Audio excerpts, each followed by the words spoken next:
प्रश्न बघितला तर त्याच्यातही ए बी सी डी असे असतात.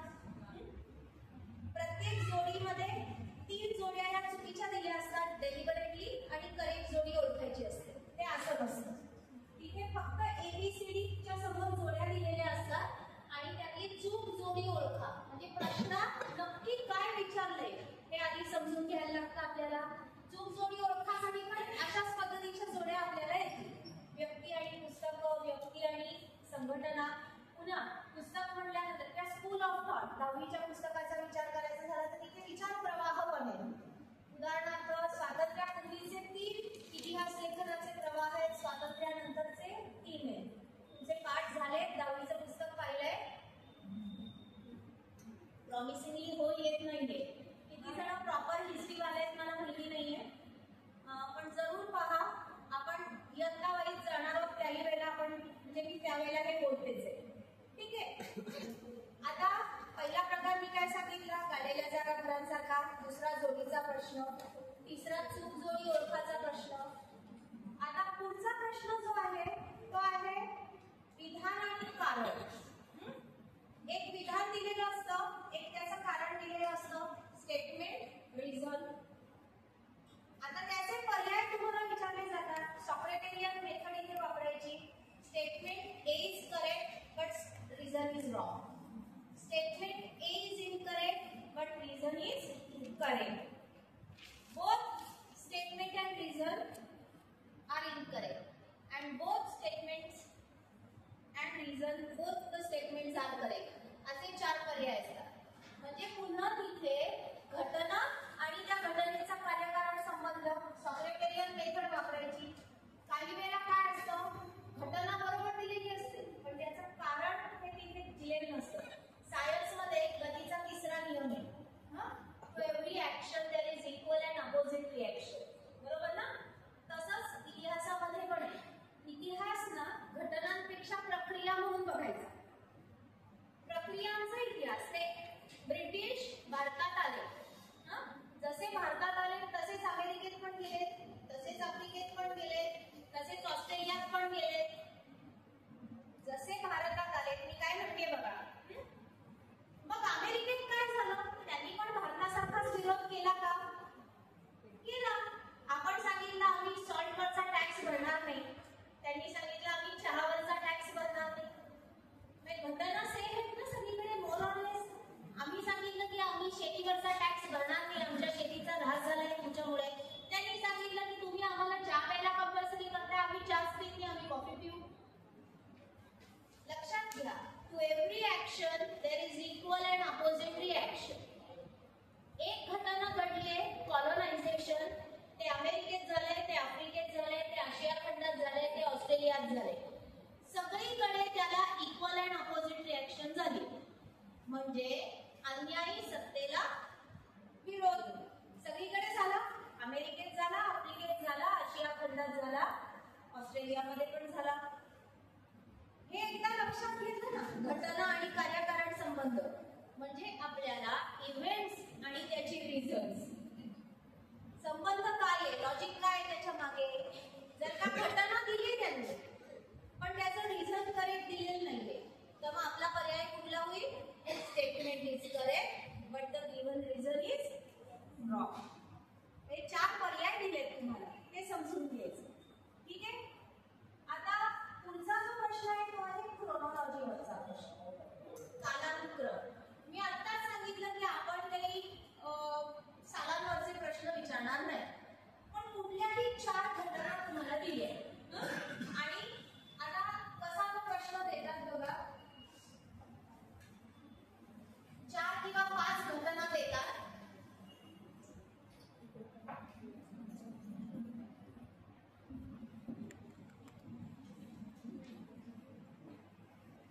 ठीक आहे. आता समजा इथे भारतीय राष्ट्रीय सभेची स्थापना.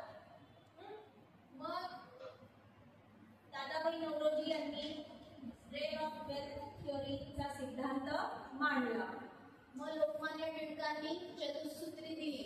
म्हणजे आता क्रम काय झाला बघा, ही पहिली घटना आहे, टी दुसरी आहे, ए तिसरी आहे. मग भारत स्वतंत्र झाला.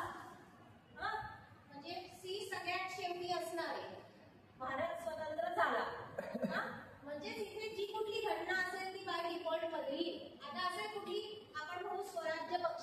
स्थापना झाली. ठीक आहे. आता या 5 घटना दिल्या आहेत आणि त्या पायाचा क्रम हा करेक्ट आहे. आता हे प्रश्न सोडवताना काय करायचं?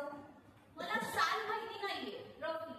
मला सुद्धा आता सांगितलं स्वराज्य पक्ष कधी स्थापन झाला सांगा तर आठवेल नाही असं नाही, पण अगदी 100% लगेच मी सांगता येणार. पण ह्या सगळ्या घटना वाचल्यानंतर मला एक गोष्ट नक्की माहितीये, सगळ्यात शेवटची घटना कुठली आहे? मग या दिलेल्या 4 पर्यायांमध्ये सी शेवटी कुठे आहे ते शोधायचं. बाकीच्या गोष्टींसाठी मी डोकं कशाला शिरवू? लक्षात येते? जे 4 पर्याय दिले त्याच्यात भारत स्वतंत्र झाला ही जर का शेवटची घटना असेल, ही क्रोनॉलॉजी आपण जर का समजू शकलो ना, कुठल्याही याच्यामध्ये सगळ्यात शेवटची घटना काय लक्षात घ्यायचं. हा मधल्या घटना अगदी असं भारतीय राष्ट्रीय सभेची स्थापना मोठी घटना आहे 1885, ती सगळ्यांना माहिती आहे, ती पहिली आहे. म्हणजे मला जर का पहिली आणि शेवटची घटना माहित असेल तर मला मधला घटनांकडे जास्त लक्ष न देता सुद्धा बरोबर पर्याय निवडता येईल का? हा प्रश्न कसा सोडवायचा आहे लक्षात आता इथपर्यंत? म्हणजे आता आपण किती प्रकारचे प्रश्न बघितले? फिल इन द ब्लँक सारखा, जोड्यांचा,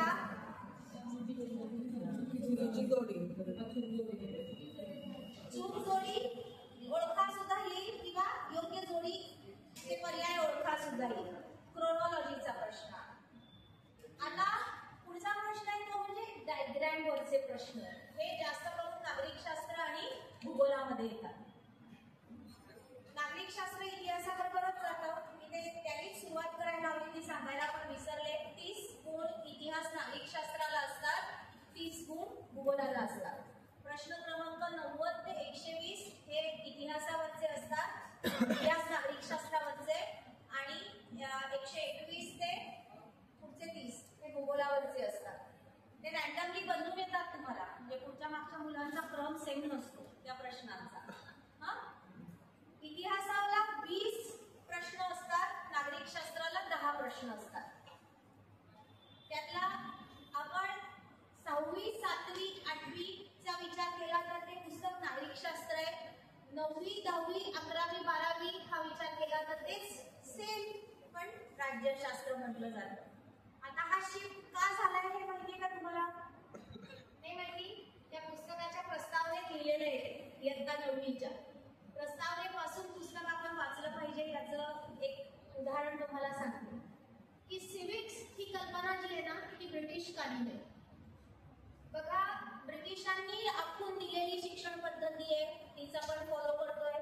ब्रिटिशांनी आखून दिलेली ज्युडिशियरी आहे, तीच आपण फॉलो करतोय. कुठेतरी स्थानिक गरजेनुसार बदल झाला पाहिजे ना. आमचा पेरणीचा कालावधी जेव्हा आहे किंवा जेव्हा प्रचंड पाऊस आहे किंवा जेव्हा एखाद्या ठिकाणी प्रचंड उन्हाळा आहे तेव्हा ते शाळेला सुट्टी पाहिजे. ब्रिटिशांना भारतातलं ऊन सहन होत नव्हतं म्हणून उन्हाळ्याचा 1.5 महिना त्यांनी सुट्टी घेऊन ठेवली. आणि आज आमची कोर्ट्स, आजही न्यायालय 1.5 महिना सुट्टी घेतात जेव्हा की कोट्यावधी केसेस पेंडिंग आहेत.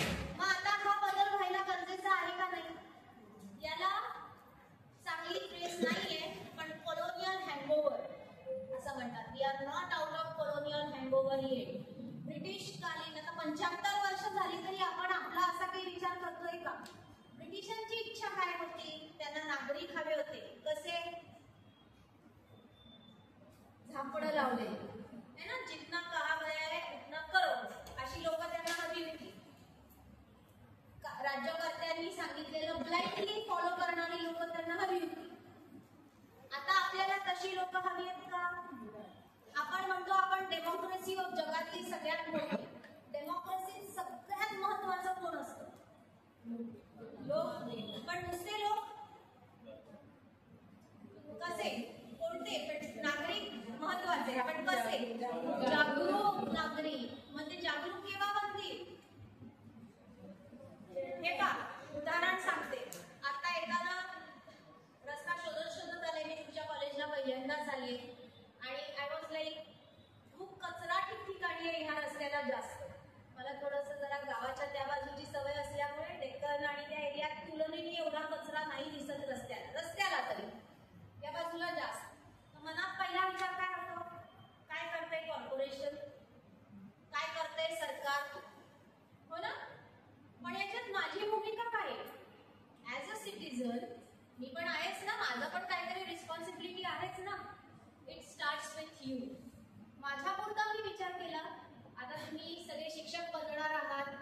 प्रशिक्षकच होते आणि बीएडला शिकवत होते. मी कायम सांगायची, ताकद आहे शिक्षक ही. जगातल्या सगळ्या क्रांत्या इतिहासातल्या शिक्षकांनी सुरू केल्या आहेत. आपल्याला क्रांती नाही करायची किंवा प्रस्थापित व्यवस्थेच्या काय म्हणूया आवाजही नाही उठवायचा आहे. पण जर तुम्ही कुठल्या शाळेत गेलात आणि डे 1 पासनं ते मूल 10वी होईपर्यंत रोज फक्त एकच गोष्ट त्याला सांगितली की थुंकायचं नाहीये, पब्लिक प्लेसला थुंकायचं नाहीये, काय विषात ती मुलं थुंकली. कारण शिक्षक हे दैवत असतं 7वी पर्यंत तरी. 7वी नंतर अशी हळूहळू 7वी पर्यंतच्या मुलांना बघा, घरी छोटंसं फूल आलं ना तरी ते शाळेत बाईंना नेऊन द्यायचं असतं. बघा, प्रचंड त्या मुलांची अटॅचमेंट असते शिक्षकांशी. आणि ह्याच काळे जेव्हा तुम्ही घडवताय मुलांना, मग हे नागरिक घडवायचं म्हणजे कसं, it starts with you. Me public place litre करणार नाही, बाकीचे काय करतायत हे नंतरची गोष्ट. जर का मी माझ्यापुरती सुरुवात केली, असं पुण्यातल्या प्रत्येकाने आपल्या आपल्यापुरती सुरुवात केली, नाही पुन्हा स्वच्छ होणार होईल ना.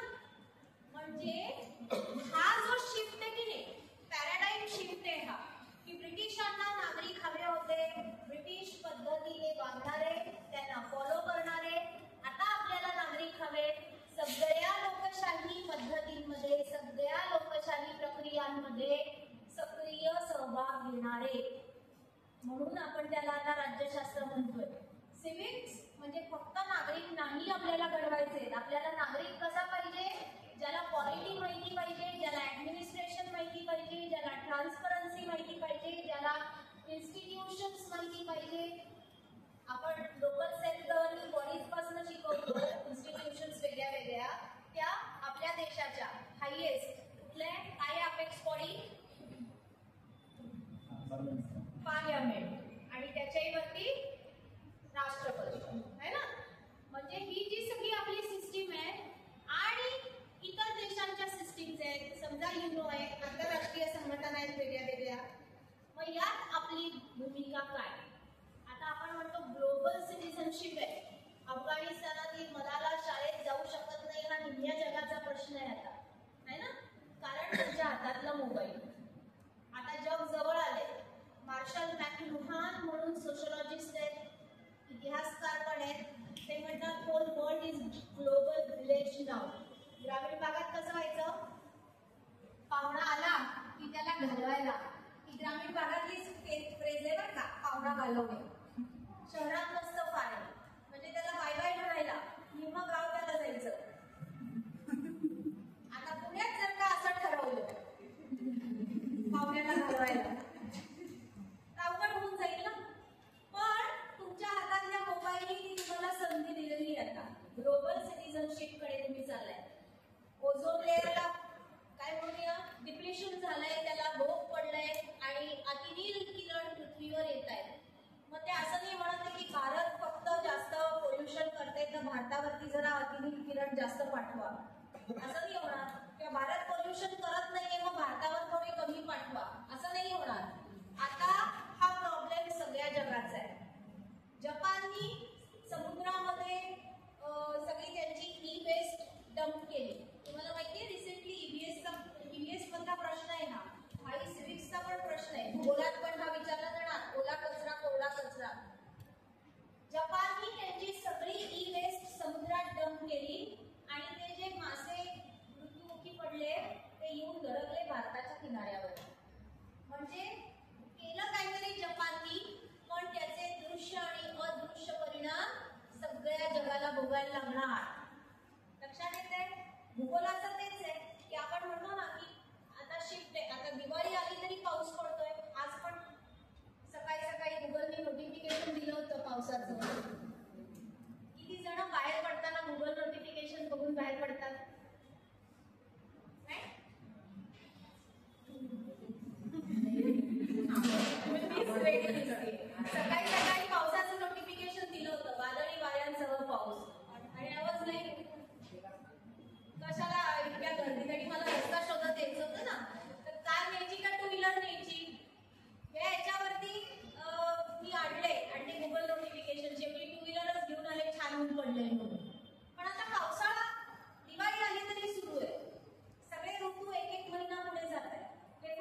आणि त्याचा जो पॅराडाइम शिफ्ट आहे सगळा तो समजून घ्यावा लागतो. नवे प्रवाह हे येत असतात इतिहासामध्ये. आता आपणही इतिहासामध्ये नवे प्रवाह आणलोय, भूगोलात नवे प्रवाह आणलेले.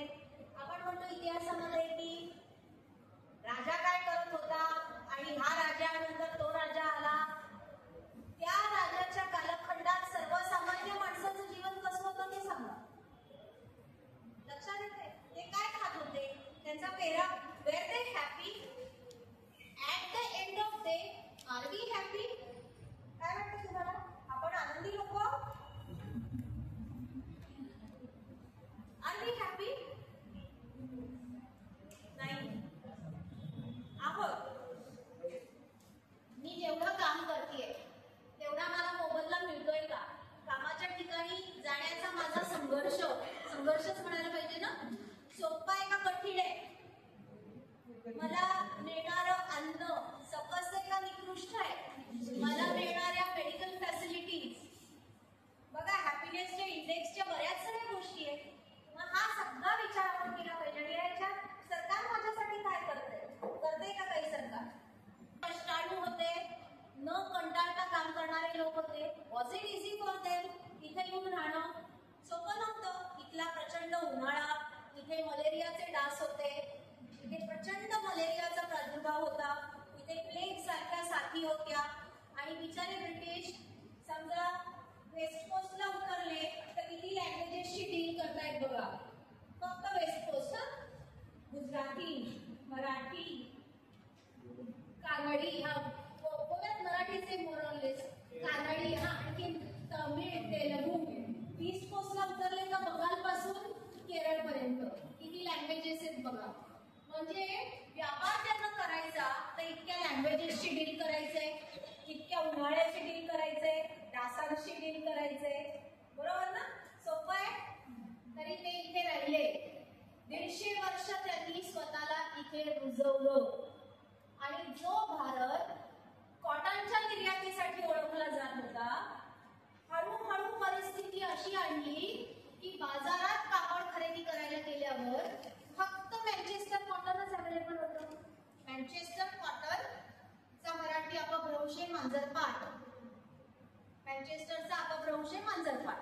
म्हणजे कापड खरेदी करायला गेल्यावरती फक्त ब्रिटिशांचंच कापड उपलब्ध आहे, दुसरं उपलब्धच नाहीये. म्हणजे आपण परचेस काय करणार? मँचेस्टर कॉटनच करणार. या परिस्थितीला इकॉनॉमिक्स मध्ये म्हणतात मोनोपोली. म्हणजे ब्रिटिशांनी इंडियन मार्केटवर मोनोपोली आणली 150 वर्षात. आणि मग त्यांनी पॉलिटिक्स मध्ये इंटरफिअर करायला सुरुवात केली.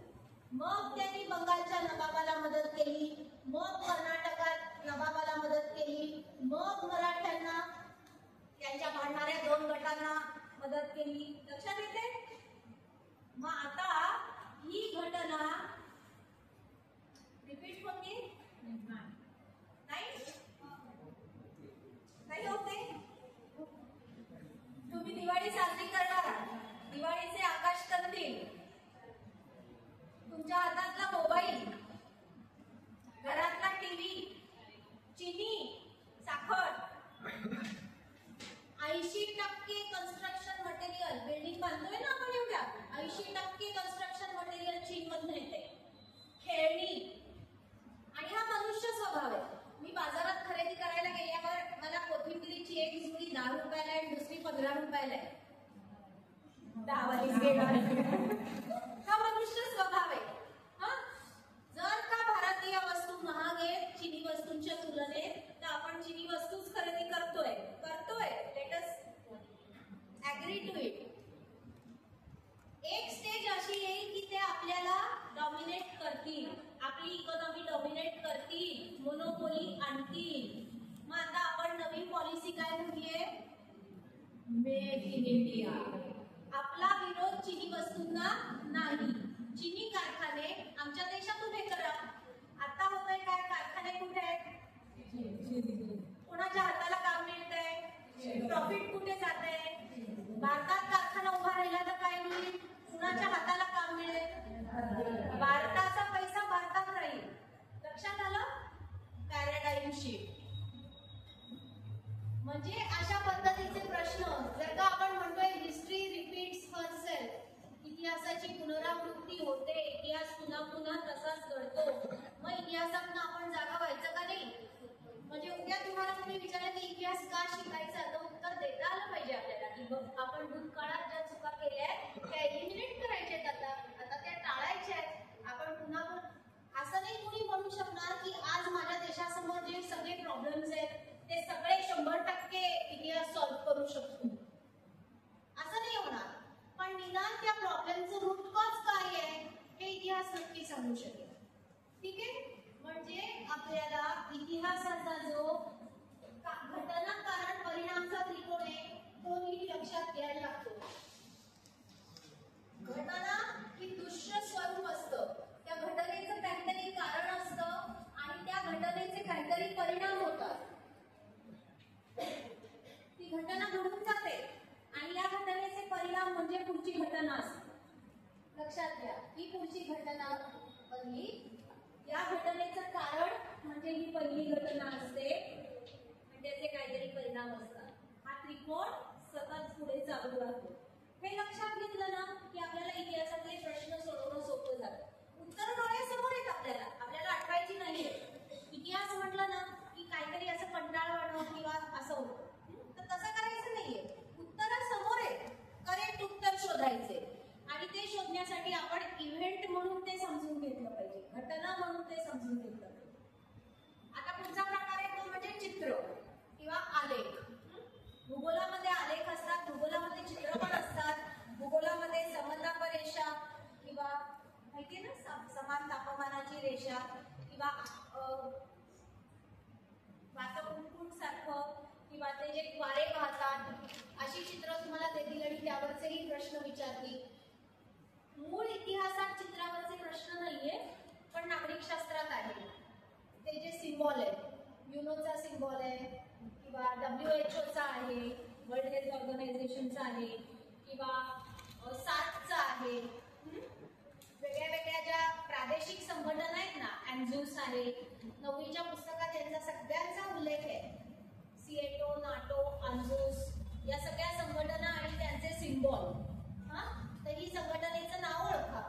अशा पद्धतीचे प्रश्न याआधी आलेले आहेत, म्हणजे संघटना आणि त्यांचे सिम्बॉल हे पण आपल्याला नीट छान लक्षात ठेवावं लागेल. आता प्रश्न किती प्रकारचे येतील हे आपण बघितलं. आता आपण कंटेंटकडे जाऊया. इयत्तावर जात असताना 3री ते 5वी मी दोन्ही स्तराचं बोलणार आहे, कारण दोन्ही स्तरावरची परीक्षा देतात काही जण. 3री ते 5वी हा इतिहास स्वतंत्र विषय म्हणून आपण शिकत नाही, आपण तो परिसर अभ्यासाचा एक भाग म्हणून शिकतो. इतिहास, नागरिकशास्त्र, विज्ञान आणि एन्व्हायरमेंटल सायन्सेस हे सर्व विषय 3री ते 5वी मध्ये परिसर अभ्यासात असतात. भाषा, गणित, परिसर अभ्यास, खेळ करू शिकू असे विषय असतात, बरोबर ना? परिसर अभ्यासामध्ये हे सगळे विषय असतात. मग आता याच्यात इतिहासावरचे प्रश्न आहेत का आहे? 3रीचं पुस्तक एकच आहे, 3री भाग 1 भाग 2 नाही. 5 धडे हिस्ट्रीवरचे आहेत आणि 3 धडे सिविक्सवरचे आहेत. आता ते कुठले तुम्हाला अगदी सहज शोधता येईल. काळाची मोजणी, इतिहासाचा प्रश्न आहे ना, काळाची मोजणी. आता 3रीच्या मुलांना ते शिकवलंय त्यामुळे ते अगदी सोपी आहे. त्याचाच पुढचा भाग 6वीत. काळ मोजतो म्हणजे कसा मोजतो आपण? अगदी जी छोटी मुलं असतात ना, प्री प्रायमरी किंवा प्रायमरी शाळेतील, तुम्ही किती त्या वर्गावर गेलाय मला माहिती नाही, पण त्या मुलांना झोपून उठले ना दुपारी तरी सगळं काल असतं. मी काल शाळेत गेलो होतो, त्यांना काळ ही संकल्पना खूप खूप खूप पूर्वी, म्हणजे किती पूर्वी हे त्यांना समजत नाही. मग काळ मोजतात म्हणजे नक्की कसा मोजतात? मग आता तुम्हाला कालमापनाच्या कोणकोणत्या पद्धती माहिती आहेत मला सांगा बरं. आपण आज काळ कसा मोजतो? घड्याळाने. घड्याळ एक पद्धत आहे, बरोबर आहे. अजून सूर्य, चंद्र, बरोबर.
केलाय, मग ते कालमापन चुकणार नाही का? करू शकतो, पण ते परफेक्ट नाही होणार, ते परफेक्ट नाही होणार. ठीक आहे, म्हणजे तुम्हाला कालमापन ही संकल्पना कळली. आता चौथीच्या इतिहासाचा विचार करायचा झाला तर शिवाजी महाराजांचं पुस्तक आहे. या पुस्तकाची गंमत तुम्हाला एक सांगते. हे पुस्तक कधी तयार झालंय हे आता बालभारतीलाच माहिती नाहीये त्याचे मूळ लेखक कोण आहे. इतकं जुनं पुस्तक आहे. 67 साली महाराष्ट्राच्या विधानसभेत एक ठराव पारित झालाय की या पुस्तकात कानामात्रेचाही बदल करायचा नाही. त्यामुळे या पुस्तकाला कुणीही हात लावत नाही. गेली अनेक वर्ष म्हणजे 50 पेक्षा जास्त वर्ष हेच पुस्तक, किती पिढ्या हे पुस्तक शिकलेत बघा. हेच पुस्तक 50 पेक्षा जास्त वर्ष चौथीला आहे. आता या पुस्तकामध्ये शिवाजी महाराजांचे किल्ले याची विस्तृत माहिती आहे. आता काही किल्ले जे आहेत ना ते त्यांची मूळ नावं आणि नंतरची नावं अशी पण एक वर्षी जोडी येऊन गेलेली आहे बरं का. म्हणजे भोरप्या गड असेल तर त्याचं काय नाव आहे माहितीये का आत्ताच? किंवा शिवाजी महाराजांनी त्याच्यावर किल्ला बांधल्यानंतर तो काय झाला? प्रचंड गड, भोरप्या अशी नाव आहे पुस्तकात आहेत. आता तुमच्याकडे पुस्तक हा खेळणा आणि त्याचं नंतर काय झालं? मी सगळी तयार उत्तरं नाही देणार, तुम्ही शोधायची.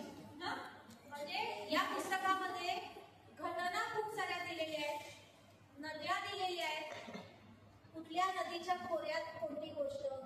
आता थोडस ना हे आपण शाळेत शिकवत नाही, थोडस विषयांतर करते, पण शिवाजी महाराजांची जी जहागिरी तुम्ही पाहिलीत ना त्याचा जर का 3D मॅप तुम्ही डोळ्यासमोर आणलात ना तरच ते समजणं सोपं जातं की ते महत्वाचं का. तुम्ही सगळे किल्ले पाहिलेत ना तर थोडेसे भोर आणि आसपासच्या एरियातलेच आहेत जास्त करून. कोकणात जाणारे किल्ले किंवा तिकडे जायचा रस्ता. आता तेच स्ट्रॅटेजिक लोकेशन तुम्ही जर का बघितलं ना एक काय म्हणूया बर्ड्स आय व्ह्यू, तर दक्षिणेकडे म्हणजे कोल्हापूरकडे जाणाराही तोच मार्ग आहे, मुंबईकडे जाणाराही तोच मार्ग आहे आणि खाली देशाकडे जाणाराही तोच मार्ग आहे. अजून एक उदाहरण सांगतो तुम्हाला. एन्शंट कालावधीमध्ये नाशिक सारखं ठिकाण आहे. नाशिक फार महत्वाचं होतं. याचं कारण नाशिक हे महत्वाचं ट्रेडिंग सेंटर बनलं. आता कसं? सी बेसनी प्रवास करणारे ते लोक, समुद्रमार्गी व्यापार करणारे, समजा वेस्ट कोस्टला उतरले, जसं की नालासोपारा हे बंदर आहे मुंबई, एन्शंट बंदर आहे ना, किंवा भरोचे, दाभोळे, तिथे उतरले, तिथनं सह्याद्री चढून आले की नाशिक येतं. नाशिक मुंबई, नाशिक पुणे, नाशिक औरंगाबाद म्हणजे नाशिक छत्रपती संभाजीनगर तिन्ही अंतर सेम आहेत. आणि नाशिकहून वरती उत्तरेत धुळे है ना, बॉम्बे आग्रा हायवे पण येतो. म्हणजे तुमच्या लक्षात येईल की ते इक्विडिस्टंट होतं आणि ते महत्वाचं ट्रेनिंग सेंटर म्हणून डेव्हलप होतं. आपण पण शिकवताना ना थोडंसं असं मुलांना समजवलं ना, आपण म्हणतो की नकाशा का महत्वाचा, तर भूगोलातही नकाशा महत्वाचा आहे. भूगोलातही नकाशावरचे प्रश्न येतात. शक किंवा हुन किंवा मंगोल भारतावर आक्रमण करायला आले ते येतात ना. आता मंगोल म्हणजे चीनकडनं येतात, पण ते कधीही असे थेट येत नाहीत. ते कायम हिमालयाला वळसा घालून येतात, म्हणजे नॉर्थ वेस्ट मधूनच येतात. शेर्पा तेनसिंग थोडे नाहीत की हिमालय चढतील आणि उतरतील. हिमालय चढणं उतरणं इतकं सोपं नाहीये, त्यामुळे ते हिमालयाला बायपास करतात. हे लक्षात घेतलं ना की सोपं जातं इतिहास आणि भूगोल. इतिहास आणि भूगोलाचा एकमेकांशी असलेला परस्पर संबंध आपल्याला इथे लक्षात घ्यावा लागतो. ठीक आहे. आता चौथीमध्ये क्रोनॉलॉजीवरचे प्रश्न आहेत. जसं मी सांगितलं तसं अष्टप्रधान मंडळ आहे त्यावरचे पण प्रश्न येऊन गेलेले आहेत. त्यानंतर म्हणजे प्रधानांची नावं आणि कोण ऍक्च्युअली ते प्रधान म्हणून नेमलेले होते असे पण आलेले. क्रोनॉलॉजी म्हणजे घटना कालानुक्रमे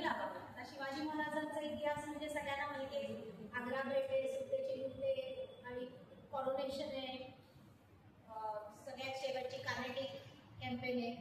म्हणजे इव्हेंट्स देतील क्रोनॉलॉजी लिहायची, जुनी नावं गडांची आणि आता नवी नावं, किंवा एखादा तह आणि त्या तहाशी, जसं की पुरंदरचा तह, त्याच्यावरती पण प्रश्न आले.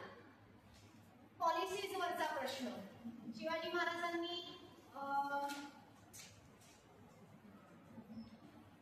एकमेव राजा होता ज्याची नेव्ही होती. मिडिवल एकच किंग आहे ज्याच्याकडे नेव्ही आहे. फार मोठी नाही बरं का, बुरा, ताबू, गलबत, होडी, छोटी छोटी आहेत जहाजं, पण आहे. आता हे तुम्हाला माहिती आहे की मला माहिती नाही. रफली काय म्हणूया, सगळ्यात पहिले येणारे पोर्तुगीज आहेत आणि ते 14व्या शतकात येतात, म्हणजे ब्रिटिशांच्या खूप आधी. आणि कालिकत, म्हणजे आता समजा हा वेस्ट कोस्ट असेल तर इथे कालिकत आहे, इथे ते उतरले आणि जवळजवळ सगळ्या वेस्ट कोस्ट वरती त्यांनी आपला कंट्रोल आणला. आता भारतीयांना नेव्ही माहित नव्हती का? माहित होती. चोला एम्पायर, ह्यूज नेव्ही. मग मिडिवल काळामध्ये असं काय झालं की मुघल सेंट्रल इंडिया प्रचंड मोठा व्यापार अरबस्थानात त्यांचा चालू आहे, समुद्र मार्गे, सुरते मार्गे. सुरत फार मोठं ट्रेडिंग पोर्ट होतं. सुरते मार्गे प्रचंड व्यापार सुरू आहे, पण ते नेव्ही उभारत नाही. आणि जेव्हा पोर्तुगीजांनी वेस्ट कोस्ट वरती स्वतःचा कंट्रोल आणला, पोर्तुगीज अतिशय स्ट्रॉंग नेव्ही होती त्यांची, ह्यूज नेव्ही. म्हणजे जहाजावरनं तोफा घेऊन जाऊ शकायचे इतकी नेव्ही स्ट्रॉंग होती त्यांची. आणि कंट्रोल आणल्यानंतर मुघलांना सुद्धा, सुरत हे बंदर कुणाचं? मुघलांचं. पण मुघलांना सुद्धा सुरतेतनं माल पाठवायचा असेल अरबस्थानात समुद्रमार्गे, तर पोर्तुगीजांना टॅक्स भरायला लागायचा. त्या टॅक्सचं नाव कार्ताज.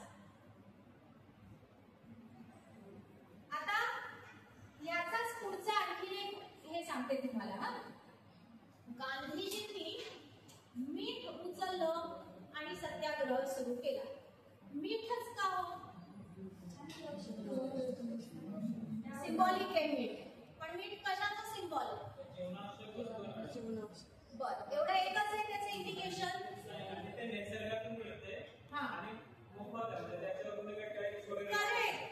आपण असं धरून चालू की कापूस खरेदी करतायत ब्रिटिश, तो वाहून नेतायत युरोपला, त्याच्यावर प्रक्रिया करतायत, त्या कापसाचं कापड बनवतायत, ठीक आहे. ते कापड पुन्हा जहाजमार्गे भारतात आणतायत, ते विकतायत, काहीतरी त्याच्यावर इन्व्हेस्टमेंट करतायत ब्रिटिश.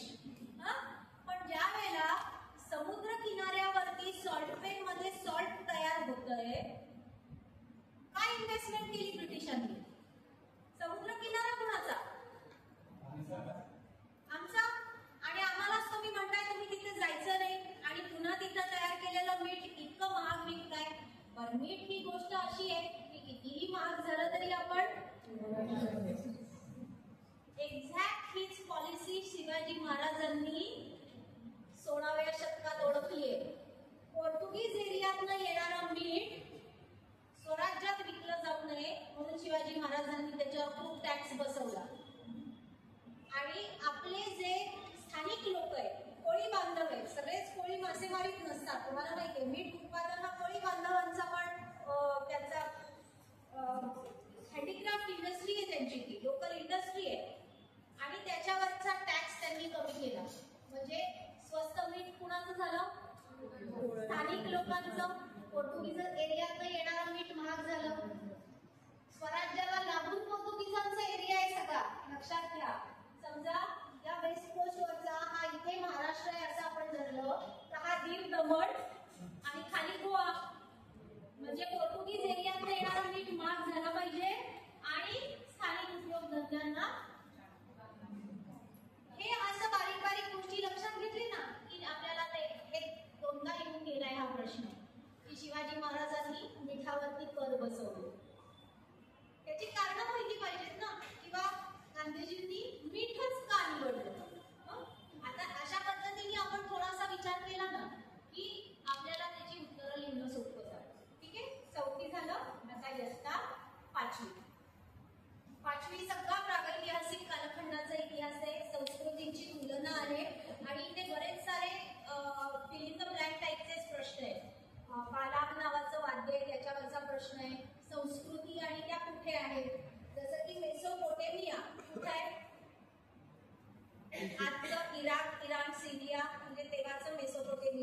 इजिप्शियन, इंडियन किंवा चायनीज. आणि त्या संस्कृती कोणत्या नदीच्या काठावर आहेत? Indian, Sindhu, Chinese, Hoang, Egyptian, Nile आणि मेसोपोटेमियन. दोन नद्या आहेत. मेसोपोटेमिया शब्दाचा अर्थच आहे, मेसो म्हणजे मधला, पोटेमॉस म्हणजे नदी. दोन नद्यांच्या मधला प्रदेश. त्या दोन नद्या टायग्रिस आणि युफ्रेटिस. लक्षात येते अशा पद्धतीचे प्रश्न येणार. आपण 6वीकडे येऊया. 6वीचं पुस्तक आहे एन्शंट. 6वीत पहिल्यांदा मुलं इतिहास हा विषय म्हणून शिकतात, नागरिकशास्त्र हा विषय म्हणून शिकतात, भूगोल हा विषय म्हणून शिकतात. 3री ते 5वी मी काय सांगितलं? हे तिन्ही विषय आहेत पण परिसर अभ्यासाचा भाग म्हणून आहे. पण म्हणून त्याच्यावर प्रश्न विचारणार की असं होणार आहे का? प्रश्न विचारणार आहेत त्याच्यावरती पण 3री ते 5वी परिसर अभ्यासाचा भाग आहे. 6वीत पहिल्यांदा इतिहास, नागरिकशास्त्र आणि भूगोल असे स्वतंत्र आणि विज्ञान. म्हणजे परिसर अभ्यासात विज्ञान पण आहे. आता विज्ञान पण स्वतंत्रपणे शिकतील. आता इथे 6वीत एन्शंट, इथे त्यांना पहिल्यांदा साधनं म्हणजे सायंटिफिक, जे मी मगाशी बोलले की मला वाटतं म्हणून असं घडलं असं मी नाही म्हणू शकणार. मला वाटतं म्हणून हे असं आहे असं नाही. भूगोलात पण आपण म्हणू शकणार. प्रत्येक गोष्टीला प्रूफ पाहिजे. भूगोलामध्ये पण सायंटिफिक मेथड्स आहेत कालमापनाच्या किंवा आपण म्हणतो ना भूगोलामध्ये वेगवेगळे इन्स्ट्रुमेंट्स आहेत. ती सगळी बघा 6वी ऑनवर्ड्स येतात. त्याच्या आधी ती येत नाही. कारण एक सायंटिफिक विषय म्हणून मुलं 6वी ऑनवर्ड शिकायला लागतात. तापमापक, भारमापक आहे ना, अशी सगळी नावं, त्यांचे शोध, आजकाल चौकटी आणि त्याच्यात हे कुणी शोधलं, हे कुणी वापरलं, दिशादर्शक. आता इथे भूगोलाचं जे एक आपण म्हणतो ना सायंटिफिक म्हणजे कटिबंध, ते याच्या आधी शब्द येत नाहीत बरं का कुठलेच. हे कुठलेच शब्द 6वीच्या आधी येत नाही. त्यामुळे 6वी पासून पुढे एक सब्जेक्ट म्हणून त्या विषयाकडे स्वतंत्रपणे पाहायला लागल्यानंतर ती सगळी टर्मिनॉलॉजी आपल्याला येते. आता 6वीच्या इतिहासामध्ये जर का तुम्ही बघितलं तर एन्शंट आहे आणि खूप सारी नावं आहेत. खूप सारी म्हणजे व्यक्ती, जसं की वेगळ्या वेगळ्या ITS तुम्हाला आहे की नाही पेपर मला माहिती नाही, पण बरीचशी त्याची माहिती ही 6वीच्या पुस्तकात आहे. केमिस्ट्री माहित नव्हती का हो एन्शंट इंडियाला? माहित होती. ब्रॉन्झ सारखा धातू ते तयार करतायत. 2 मेटल मिक्स करून तिसरा अधिक टिकणारा मेटल ते तयार करतायत. अॅनाटॉमी, फिजिओलॉजी माहित नव्हती का हो इंडियन्सना? माहित असणार ना. आपल्या शरीराचं एक प्रपोर्शन आहे, तुम्हाला माहितीये का? डोकं आणि धड एकाच 3 प्रमाणात आहे. मी आडवे हात करून उभे राहिले तर मधल्या पोटापासून मधल्या पोटापर्यंतचं अंतर ही एक्झॅक्ट माझी उंची असते. आपली बॉडी अत्यंत प्रपोर्शनेट आहे, सिमेट्रिकल आहे ना, मिरर इमेज आहे. असं नाही ना हाडोळावर हाडोळा खाली. सिमेट्रिकल आहे बॉडी. आणि हे सगळं त्यांना माहित होतं कारण ते मूर्तीत दिसतं. अजंठ्याच्या मूर्ती आहे. समजा मी डान्स मधली कुठली तरी एक पोज घेतलीये तर या पोज मध्ये माझे कुठले स्नायू टॅप होतील, लिगामेंट्स टॅप होतील हे त्यांना माहिती आहे. दगडात आणि त्यांनी ते कार्व केले म्हणजे त्यांच्याकडे एस्थेटिक सेन्स आहे. त्यांना गणित आहे, त्यांना केमिस्ट्री आहे, त्यांना अॅनाटॉमी, फिजिओलॉजी आहे, एस्थेटिक सेन्स आहे. आणि ही सगळी नावं 6वीच्या पुस्तकात आहेत. कालिदास आहे, भास आहे, चाणक्य आहे ना, अर्थशास्त्र त्याचं पुस्तक आहे पॉलिटीवरचं. या पुस्तकाचं नाव जरी अर्थशास्त्र असलं तरी ते पॉलिटीवरचं पुस्तक आहे. त्यानंतर बरीच सारी रसरत्नाकर म्हणजे पुस्तकं आणि त्यांचे विषय. सर्जरीवरची पुस्तकं आहेत जसं की सुश्रुत संहिता माहितीये त्याची, ऐकलंय सुश्रुत संहितेविषयी कधी? सुश्रुत एन्शंट डॉक्टर होता. आजचा डॉक्टर ऍडव्हान्स इक्विपमेंट्स त्याच्याकडे असतात. इकॉनॉमिक्स वरचं नाहीये, पॉलिटीवरचं. नाव अर्थशास्त्र असलं तरी it's a book on polity. म्हणजे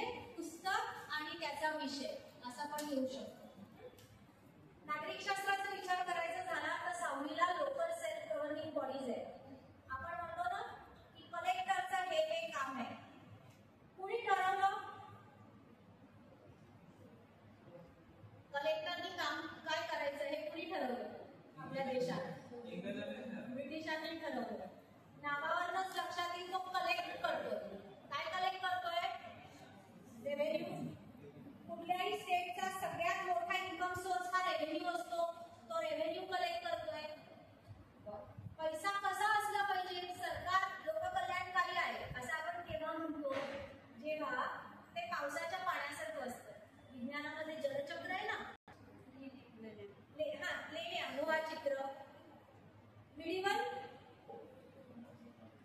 काय होईल? मिडिवल हा ताजमहाल म्हणजे डोम शेप स्ट्रक्चर.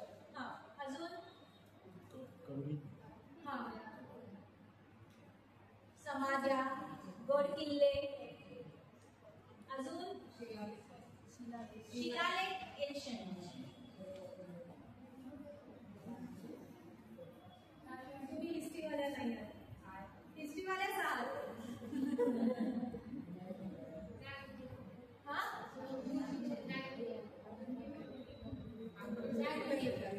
दागिने. दागिने एक 4 किंवा 5 वर्षांपूर्वी नेपाळला मोठा भूकंप झाला आणि पशुपतीनाथाचं जे मंदिर होतं ते जमीनदोस्त झालं. त्या दिवशी फेसबुक आणि इन्स्टावर सगळ्यांनी फोटो आणि व्हिडिओ अपलोड केले. जे जे जाऊन आले असतील तिथे. मी जाऊन आले नाही नेपाळला, मी ते मंदिर पाहिलेलं नाही. आता मी ते पाहू पण शकत नाही कारण ते आता जमीनदोस्त झालं. मग आता फेसबुकवरचे हे फोटो इतिहासाचं साधन होईल का? समजा मी ब्लॉग लिहिला एखादा तर तो इतिहासाचं साधन होईल का? कोणतरी नाही म्हणलं.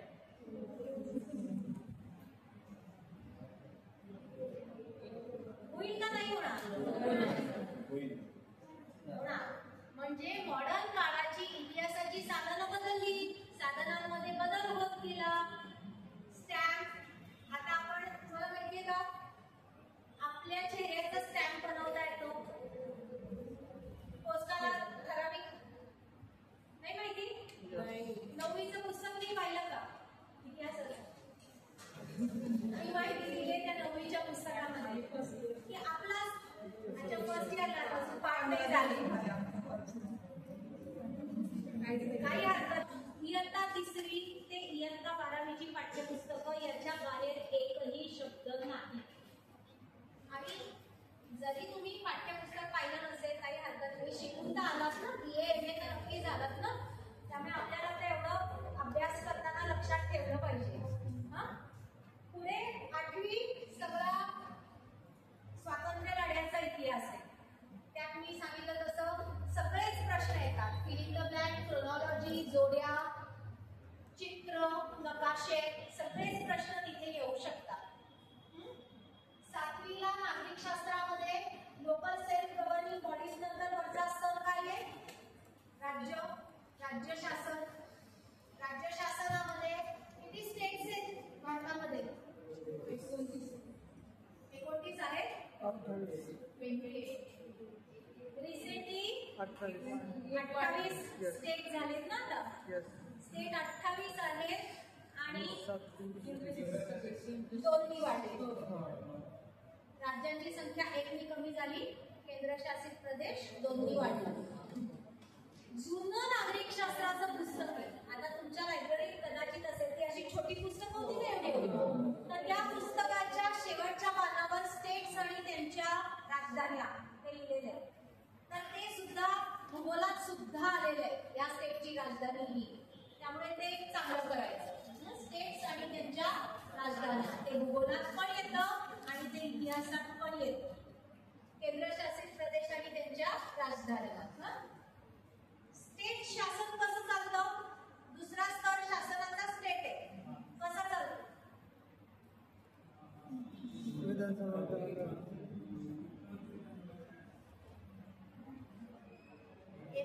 आपल्या देशामध्ये आपण 3 पातळ्यांवर 3 स्तंभ आहेत लोकशाहीचे. कोणते?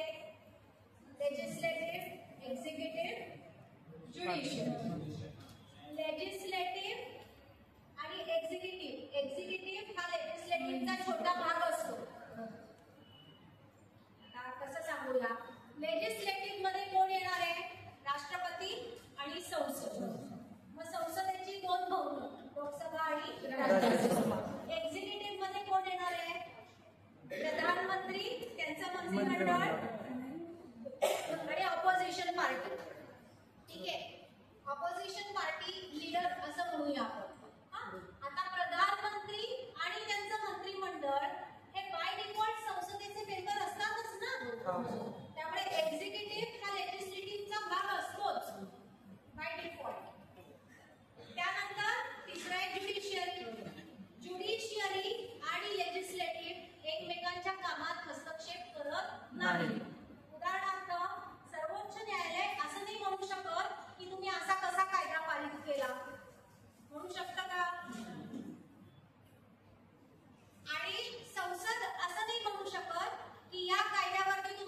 निकाल का दिला? सर्वोच्च न्यायालयाला विचारू शकते का संसद? म्हणजे ते काय करतात, इंडिपेंडेंटली काम करतात. हे तिघही घटक इंडिपेंडेंटली काम करतात, ते एकमेकांच्या कामात हस्तक्षेप करत नाही. पण म्हणून सत्ता अनिर्बंध आहे का आपल्याकडे? नाही. मग एकमेकांच्या कामावर चेक कसा ठेवतात तेच सांगितलंय 7वीच्या पुस्तकात. रिट पिटिशन्स विषयी सांगितलेलं आहे. रिट ऐकले? समजा मी नागरिक म्हणून माझ्या हक्कांचा संकोच झाला की मला देशभरात कुठेही जाण्याचा अधिकार आहे भारताचा नागरिक म्हणून, आणि मला अमुक एका ठिकाणी जाऊ दिलं नाही त्यांनी, तर माझ्या नागरी हक्कांचा संकोच झाला ना. मग मी कुणाकडे जाणून मागू शकते, आणि ते मी कुणाविरुद्ध मागते? सरकार. लक्षात आलं? म्हणजे न्यायालयाकडे आपण सरकार विरुद्ध दाद मागू शकतो. म्हणजे तुमच्या लक्षात येईल की इंडिपेंडेंटली जरी असले, एकमेकांच्या कामात हस्तक्षेप करत नसले तरी एकमेकांवर चेक ठेवतात. हे 7वीच्या पुस्तकात सगळं सांगितलेलं आहे. इन्फ्रिंजमेंट ऑफ राईट्स म्हणजे काय, नागरी हक्कांचा संकोच म्हणजे काय, आणि रिट पिटिशन्स केव्हा तुम्ही करू शकता. रिट किती असतात? 5 प्रकारच्या असतात. ते 7वीच्या पुस्तकामध्ये आहे. 8वीचं पुस्तक सगळा स्वातंत्र्य लढा आहे, आणि 8वीचं पुस्तक अर्थातच नागरिक शास्त्रामध्ये एक पायरी पुढचा.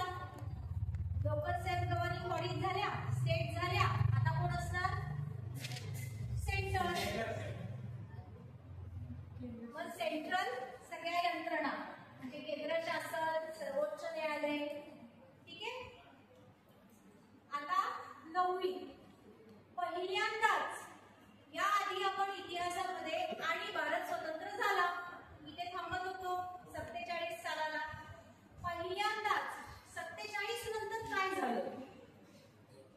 पाकिस्तानशी 3दा युद्ध झालं, रिसेंट धरून 4दा.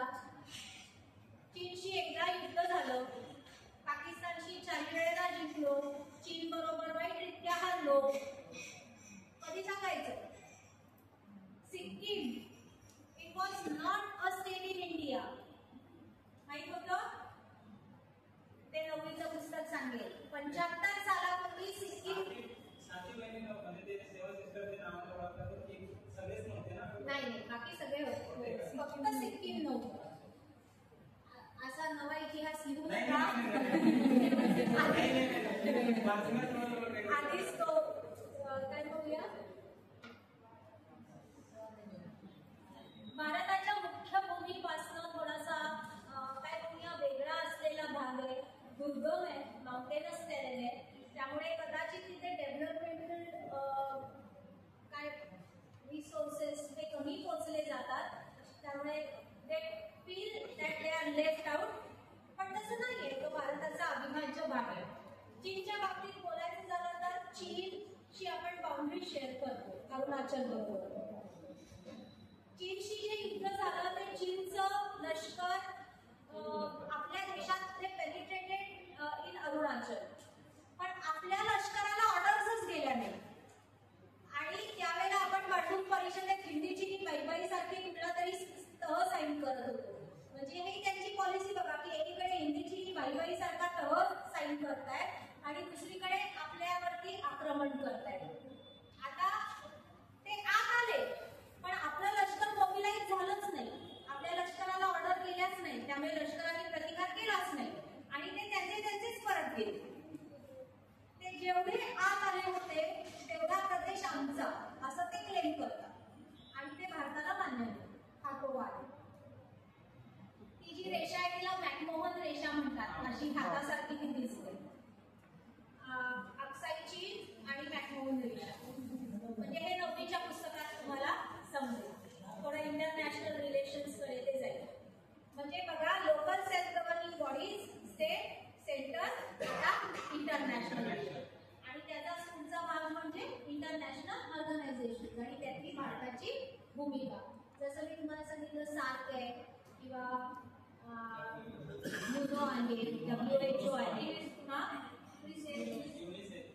नाम आहे, बरोबर. तुम्हाला खूप साऱ्या संघटना माहिती आहेत, तर त्यांचे सिम्बॉल आहेत प्रत्येक संघटनांचे. तर हा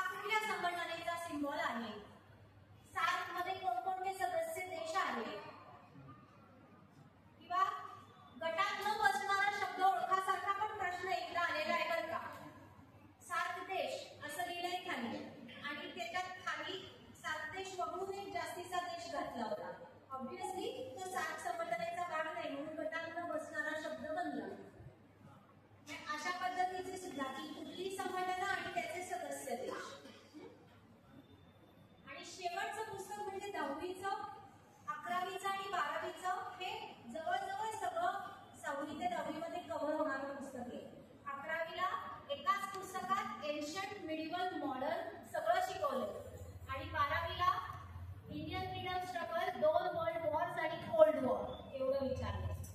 म्हणजे पुन्हा नाम असेल, वेगवेगळ्या संघटना असतील. 11वी 12वीची पुस्तकं पण निग्लेक्ट करायची नाही, ती पण चांगली वाचायची. आणि मगाशी मी म्हटलं तसं स्वातंत्र्यानंतर एक नवीन अप्रोच आलेला आहे, त्याला हक्काधारित दृष्टिकोन असं म्हणतात. 150 वर्ष त्यांनी एक्सप्लॉइट केलं आपल्याला. अतिशय सुंदर सुजलाम सुफलाम आपला देश, त्याला एक्सप्लॉइट केलं. या एक्सप्लॉइट केलेल्या देशाला आता तुम्ही काय मदतीचे तुकडे करताय. आता हा आमचा हक्क आहे की तुम्ही आम्हाला मदत केली पाहिजे. आम्ही डेव्हलप करतो. आता आपल्या पुढची सगळ्यात मोठी समस्या काय आहे तर पॉप्युलेशन.